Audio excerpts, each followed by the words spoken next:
What is up, guys? Coop here, and today we're going to be doing a balanced Druid guide specifically for 7.3. Everything is subject to change, and keep in mind hotfixes and things might have changed how the class works as of Antorus the Burning Throne, but hopefully they have not. So today we're going to be actually talking about how to do the mad deeps as a boomkin. I mean, just look at that. You know you want to be a boomkin, and today we're going to try to make you the most badass one out there. So let us actually talk about the different abilities. Because in order to understand a class, you must understand the abilities, obviously, because you are a damage.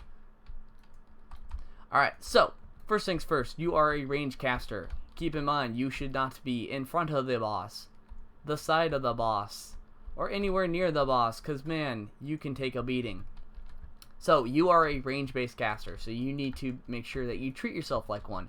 Make sure you have good range. Make sure you have a good distance away from the boss, and make sure that you are out of trouble and able to get out of all situations possible. But let's actually dive into the abilities here. You are really good at dots. Dots is sort of your bread and butter, and the two dots that you have is Moonfire and Sunfire. Each do two different things, but they also do one same thing, and that same thing is when you attack a creature with your dots, they add an invocation. And for every tick that that dot does, it increases the arcane or nature damage that you do. So for Moonfire, it increases the arcane. For Sunfire, it increases the nature. Now, keep in mind that this is very important to keep your dots up at all times, because if you don't keep up your dots, you basically are losing that exponential amount of damage. 6% over a 10-minute fight. That's a lot of damage you're missing out on. So you want to make sure you have both your dots up at all times, because it's very important that you have that nice little invocation. Now, what is actually different about these dots? Well, obviously you can't see it on a single target. But if you use Moonfire on one target, it stays on one target. But if you use Sunfire, it actually spreads to all the targets. So if you're in an AoE based type of fight, you're going to want to have Sunfire cast first. And then from there, you want to tab target and just hit all the different people. Now, once you have all your dots applied, this is where the real fun of the boomkin actually begins. What's really nice is your dots do a crazy amount of damage, and they give you a crazy amount of extra damage because of your dots being on your targets. And like I said, this is where the real fun of the boomkin actually begins. Let's walk out of combat real quick. Now, you have a variety of different other abilities here. The one that you have is your moon-based ability, which it rotates between new moon, half moon, and full moon. Basically, it does a arcane burst, and then it does another arcane burst, and then it does the final result, which is what I'm here to show you, of full moon, where it does 1.2 million damage, but there's a little extra effect in there. It also has a lesser amount of damage that it does to nearby enemies. So, if I were to use this, say, on these targets here, it will actually do damage to multiple targets rather than just one. So as you can see, it hit that target and hit the other two targets.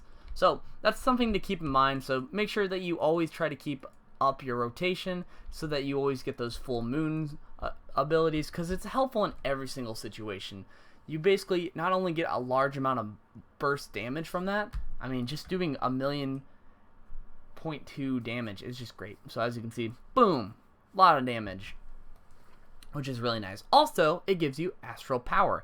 Now you might be saying, what the hell is Astral Power? And today I'll show you here. It is this nice little bar right underneath the boomkin's health model here.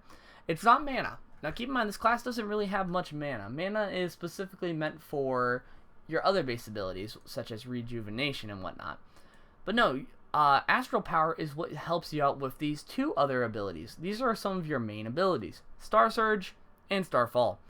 Two very similar abilities. They work exactly the same. They both require Astral Power. Now, what does Star Surge do? Star Surge is a nice single target burst, but it gives you this special effect, as you can see from my glowing spells here. It allows you to empower your Lunar Strike and Solar Wrath, increasing the damage of the next ones by 119%, up to a maximum of 3 stacks. So every time I do it, boom, gets another stack. Boom, gets another stack. And as you can see, it's capped off at 3. And it does a exponential amount of damage, so as you can see there, boom, boom, boom. And then if we were to cast it again, you can see there, it literally was almost doing quadruple the amount of damage. Even though it says that it was 119%, we were doing about 400k there. So, obviously, there is a good amount of damage difference between that and normal cast.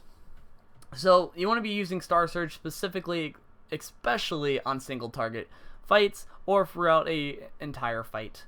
So, that's one really nice one. Now, you might be saying, well, obviously, Star Surge seems to be the go-to choice here. It's actually not. In AoE-based fights, you actually want to be using Starfall. Because Starfall does a exponential amount of damage. I mean, look at that. Boom, boom, boom. 100k, 200k. Just all types of crazy amounts of damage. Just look at that damage. That was amazing. So, for AoE-based fights, you want to do Starfall. For solo fights, you want to be using Star Surge. Now, let's actually talk about your two other abilities, Solar Wrath and Lunar Strike. So, Solar Wrath is just this nice little, boop, cast burst there. Boom. Just does a nice little damage there. Now, Lunar Strike's a little bit different, because, like I said, if you cast it on a single target, it doesn't really show.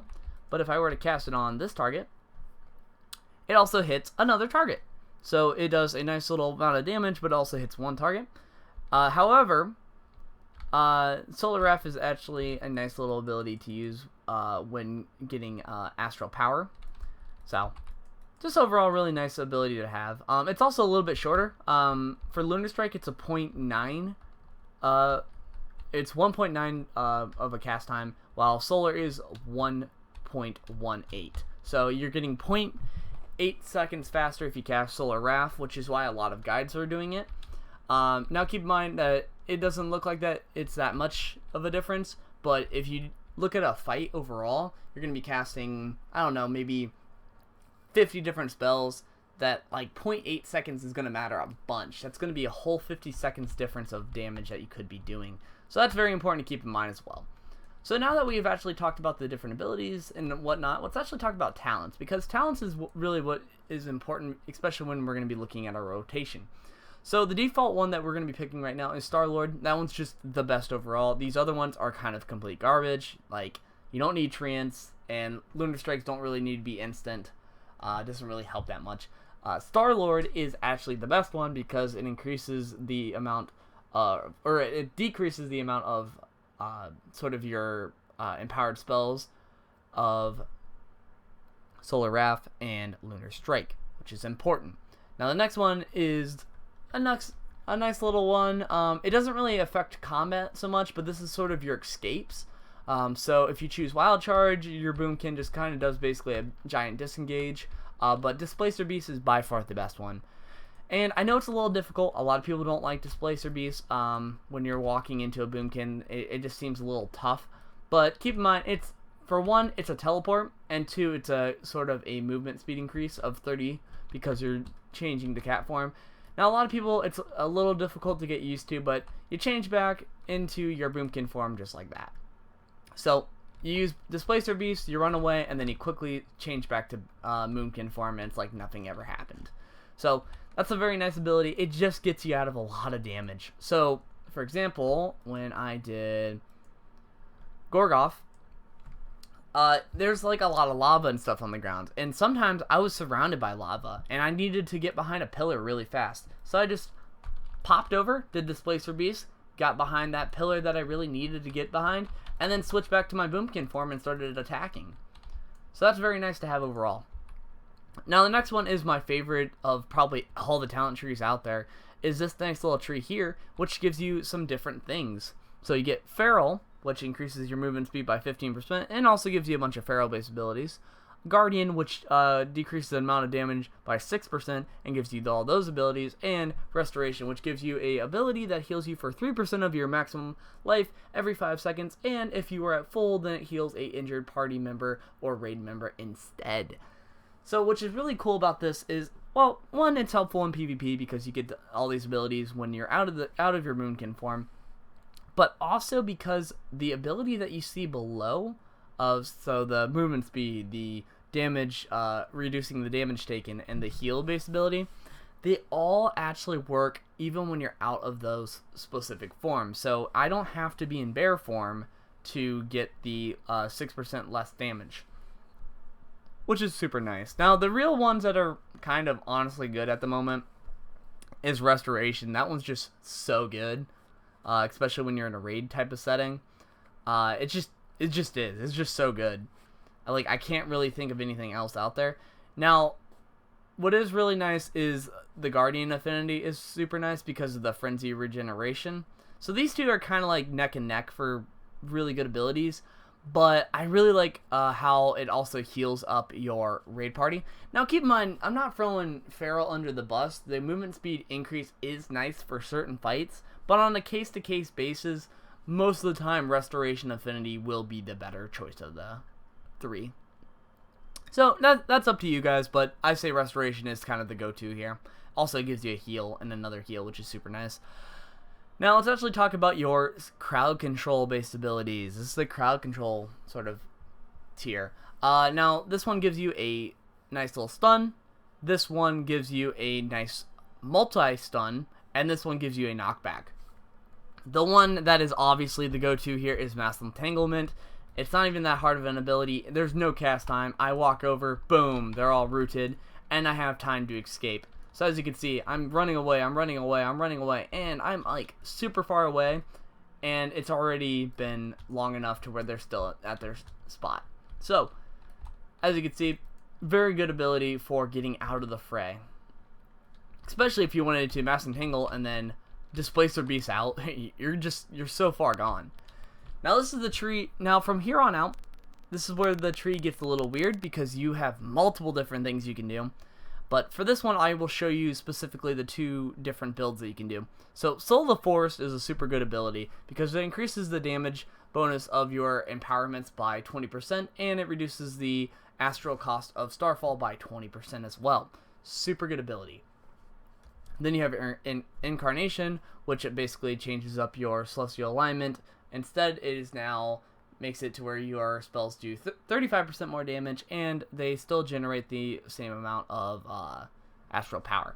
So that's the difference there. You get a 5% increase in damage. So really good for if you're doing a sort of hero or a berserk.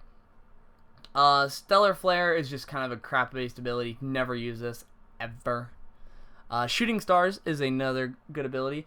This is sort of your go-to for when you're doing a AoE based fight. Moonfire and Sunfire have a 10% chance to call down a falling star, which does 38,000 damage and generates 4 astral power. So it gives you another way of getting astral power because, you know, good old Starfall actually would normally cost a little bit more. It would actually cost usually 60 more. And then you have Astral Communication, which just basically gives you a giant burst of astral power, which honestly this ability is crap, don't pick it. And the next one is a Blessing of the Ancients, which you basically can flip-flop between 2 basic buffs that are helpful. One is Astral Power generated by Solar Wrath, and Lunar Strike is increased by 25%. Now the next one is you got the Fury of a Loon, which is a kind of a cool ability, but it's really... Here, I'll show you actually. So one, it takes Astral Power. It takes a good amount of Astral Power, so you want to basically try to generate it up. So let's just generate all of our Astral Power up. And then what it does is it does a sort of beam. And then you can kind of change where the beam goes, which is kind of cool. But it's just not that useful for what you're going for. So hopefully they can upgrade the damage there, but as of right now, it's pretty much crap. Let's get out of combat real quick. Displace a beast. But Stellar Drift is your go-to for AoE based fights. So it increases your Starfall radius, which is, you know, obviously Starfall is one of your main AoE abilities.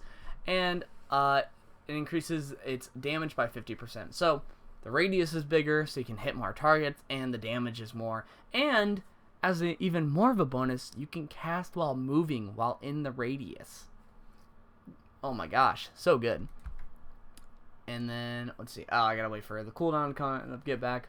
And then the last one is Nature's Balance, which aligns the power of the moon and the stars, making it to where Lunar Strikes increase the duration of your Moonfire by 4.7 seconds, and then Solar Wrath extends your Sunfires by 3.2. So basically every time you use it, it makes the dot go a little bit longer and a little bit longer and a little bit longer. So super nice over here. So for your AoE base build, you're basically going to be doing Silva Forest, Shooting Stars, and Stellar Drift. For your single target fights, you're going to be using Incarnation, Blessing of the Ancients, and Nature's Balance. Trust me, those are the best ones out there. Now let's actually show you the AoE sort of based abilities, because that's kind of the most important ones. So how do you exactly want to open up when you're hitting multiple targets? This could specifically be in Mythic Plus dungeons. Hell, even some raids have a lot of different targets. So it's important that you kind of understand that, because this is honestly what the Boomkin is best at. So let's dive in. So the first thing you're going to be doing is you're going to be doing a Moonfire, and then you're going to be doing a Sunfire, and then you're going to be hitting all your targets with different Moonfire based abilities. Then obviously you need to make sure that you are getting up your Moon based ability. So you're going to be doing that. You get your full moon, which hits all your different targets, which is super nice. Make sure you reapply your dots. So all your dots are nicely reapplied. And then you're going to be doing that. And then you're going to be casting Lunar Strike. So hitting all your different targets with Lunar Strike.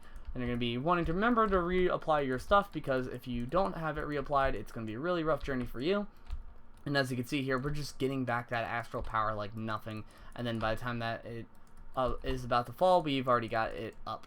And then we just hit it with that, reapply our dots again, and boom, like that. As you can see, that is pretty much the rotation for that. Now keep in mind you have that cooldown of Celestial Alignment. Don't forget to use that. So that's super nice to have. Now let's get out of combat real quick. And let's get back into doing single targets. So super nice ability overall to show you there. So single target, how exactly do you want to open up? Well, first off, you're going to probably have your mage or somebody do a nice little time warp. So what you're going to be wanting to do is you're going to be wanting to apply your dots. Then you go over here, you click the Celestial Alignment. Then you use your moon cooldowns. So all your moon cooldowns, make sure you use all of them. And then you would use Star Surge, Solar Wrath, Lunar Strike, Star Surge. And you basically just follow along with the sort of glowing buttons. Pretty simple build overall. Now, keep in mind, there is also talents that you should be using. So if we go over here, we choose, one second, I gotta get out of combat, choose Incarnation, Blessing of the Ancients, and Nature's Balance. So the sort of buff that we want to be going for with Blessing of the Ancients is you want to get the Blessing of a Loon. That one's just the best one. It gives you a crazy amount of Astral Power. So, here we go. We pop our Incarnation. We do our dots. We do our burst. Do it again. Do a Star Surge, then we use our empowerment, switch to the other empowerment, then you use your burst, you're capped off, use your empowerment,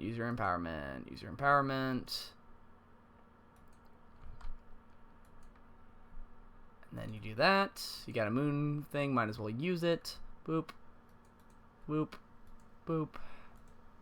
Do your dots, that. Cast full moon, burst, and that's pretty much it, guys. It's pretty simple. It takes a while to get used to, especially because you got to remember to constantly switch your talents around. So based off your different situations, but in time though, you guys will be rocking it. Now, actual gear-wise, you basically want to be getting your 4 set from Tomb of Sargeras, and you want to be getting your 2 set from the Nighthold. They just really go well with each other. They balance out and complement really well. So that's a nice little tip, especially coming from a Boomkin to another. But I think in no time you guys will be really doing well. I hope I explained everything fully. I do have a really cool macro that I think you guys should look at of your Innervate, where it shows the tooltip of Innervate and it casts it on your focused target. So I'll be sure to put that down below. What's really cool about that is you can have your healer targeted or on focus, and then over the course of the fight, without having to affect your actual gameplay, you can cast Innervate on them. So I'll have that in the comments below. But if you guys have any questions on how to play the Boomkin, I got you. Do not worry one bit. But for now, stay sexy, you fellow Boomkins out there, and be sure to like, comment, subscribe, and I will see you guys in the future.